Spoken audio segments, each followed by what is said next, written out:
Galvão Bueno acaba de entrar para o Guinness World Records. Nesta segunda-feira, 22/6, o narrador foi oficialmente reconhecido como o profissional da televisão que mais vezes comandou a transmissão de partidas de Copas do Mundo, atingindo a marca de 148 jogos.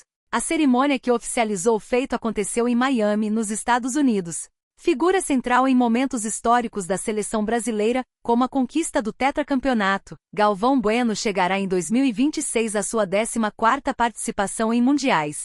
O Guinness validou o recorde contabilizando os 2 últimos jogos narrados pelo veterano, o empate com o Marrocos e a vitória por 3-1 sobre o Haiti. Atualmente no SBT, Galvão acompanha a trajetória das Copas desde 1974, na Alemanha Ocidental. Embora o livro dos recordes tenha computado suas participações oficiais a partir da edição de 1978, na Argentina. Durante o evento, o narrador não escondeu a surpresa com a homenagem e já projetou um novo marco pessoal na história dos mundiais: narrar 100 gols da seleção brasileira. Faltaram 2 contra o Haiti. Espero chegar aos 100 contra a Escócia. Aí vocês vão ter que fazer outra homenagem, brincou, demonstrando entusiasmo com a marca que está prestes a alcançar. É realmente impressionante parar para analisar o que esse reconhecimento do Guinness World Records significa não apenas para a carreira do Galvão Bueno, mas para a própria história da comunicação esportiva brasileira. Quando a gente vê esse número, 148 jogos narrados em Copas do Mundo, é difícil até mensurar o volume de emoção, de gritos de gol e de tensões que esse homem carregou na voz ao longo das últimas 5 décadas. Para quem acompanhou Galvão desde o início, sabe que ele não é apenas um locutor, ele é parte da trilha sonora da vida de milhões de brasileiros. Carlos Eduardo dos Santos Galvão Bueno, nascido no Rio de Janeiro, começou sua trajetória profissional na década de 70, passando por emissoras como a Gazeta e a Bandeirantes, onde já mostrava aquele estilo vibrante e passional que viria a se tornar sua marca registrada. Ele não apenas narrava o que acontecia em campo, ele ditava o ritmo da nossa emoção. Lembro-me de quando ele consolidou sua imagem como a voz oficial da seleção brasileira na Rede Globo, onde passou a maior parte de sua trajetória. É impossível dissociar o Tetra de 94, o Penta de 2002, ou mesmo as amargas derrotas, daquela voz que subia o tom na hora certa, que sabia criar o suspense e que muitas vezes acabava se tornando o protagonista involuntário das nossas tardes de domingo. A trajetória do Galvão é marcada por uma evolução constante. Ele veio daquela escola clássica, mas soube se reinventar inúmeras vezes. E o que é curioso quando olhamos para trás, é perceber como ele sempre esteve no centro de tudo. Teve uma amizade icônica com Ayrton Senna, algo que transbordava para o microfone e trazia uma carga de humanidade às transmissões que raramente vemos hoje em dia. Aliás, esse é um ponto que eu sempre gosto de destacar: a forma como o Galvão conseguia misturar o rigor jornalístico com um entusiasmo quase de torcedor, algo que, claro, sempre gerou debates. Ele teve seus críticos, teve polêmicas, teve momentos em que a internet, especialmente na última década, o colocou sob uma lente de aumento, transformando gafes ou opiniões fortes em memes instantâneos. Mas, sendo muito honesto aqui, isso só prova o quanto ele é relevante. Ninguém vira alvo de críticas tão intensas se não for alguém que realmente importa, alguém que ocupa um espaço gigante na cultura popular. E é fascinante ver como ele soube navegar por essa transição para o ambiente digital e agora para essa nova fase no SBT. Essa correlação entre o passado e o presente é o que me chama mais a atenção nessa notícia. O Galvão de 74, na Alemanha, era um profissional faminto, tentando conquistar seu lugar ao sol, entendendo a dinâmica das Copas. O Galvão de agora, consagrado pelo Guinness em Miami, é um homem que já não precisa provar nada para ninguém, mas que mantém aquela mesma chama acesa. Ele não está ali apenas para cumprir tabela, ele quer chegar aos 100 gols narrados da seleção. Isso é uma obsessão saudável de quem é apaixonado pelo que faz.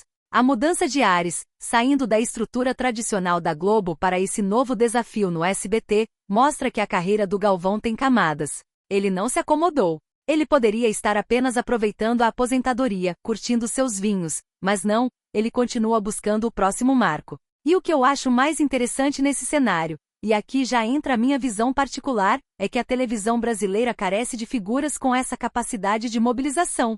Hoje tudo é muito fragmentado, muito rápido, mas o Galvão ainda consegue reunir gerações diferentes em frente à tela.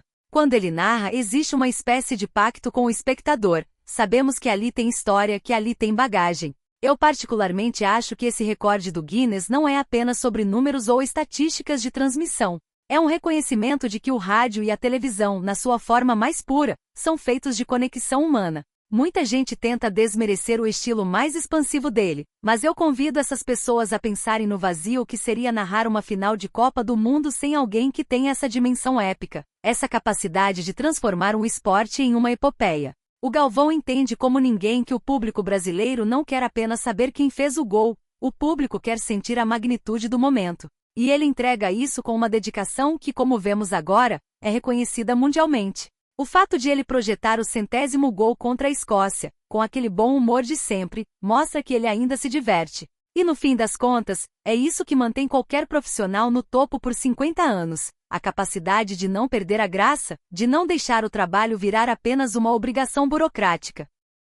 Sobre o cenário atual da comunicação, eu vejo esse movimento do Galvão como um lembrete importante para as novas gerações de narradores e jornalistas. Não basta ter a técnica, não basta ter a dicção perfeita ou conhecimento tático apurado se não houver personalidade. O Galvão tem essa personalidade forte que divide opiniões, que causa alvoroço, mas que, acima de tudo, deixa uma marca indelével.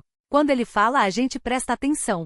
E, francamente, a televisão brasileira deve muito a ele por ter elevado o patamar da narração esportiva a um nível de entretenimento que rivaliza com as maiores produções do mundo. É óbvio que o tempo passa, que as vozes mudam, que os estilos se renovam, mas a história está sendo escrita ali, diante dos nossos olhos, com esse recorde que, honestamente, será muito difícil de ser batido. A gente vive em uma era de efemeridade, onde tudo é substituível, mas o legado de alguém que narrou 148 jogos de Copa é algo que o tempo não vai apagar. Eu fico realmente curioso para ver esse próximo capítulo, porque se tem algo que o Galvão nos ensinou é que enquanto houver uma bola rolando, ele vai estar lá, com a voz embargada pela emoção, pronto para transformar 90 minutos em uma lembrança eterna. E para ser bem sincero com vocês, é muito bom ver um profissional desse calibre sendo celebrado em vida, enquanto ainda está na ativa, buscando o próximo recorde, a próxima marca, o próximo gol. É a prova de que a paixão, quando bem direcionada, não tem prazo de validade.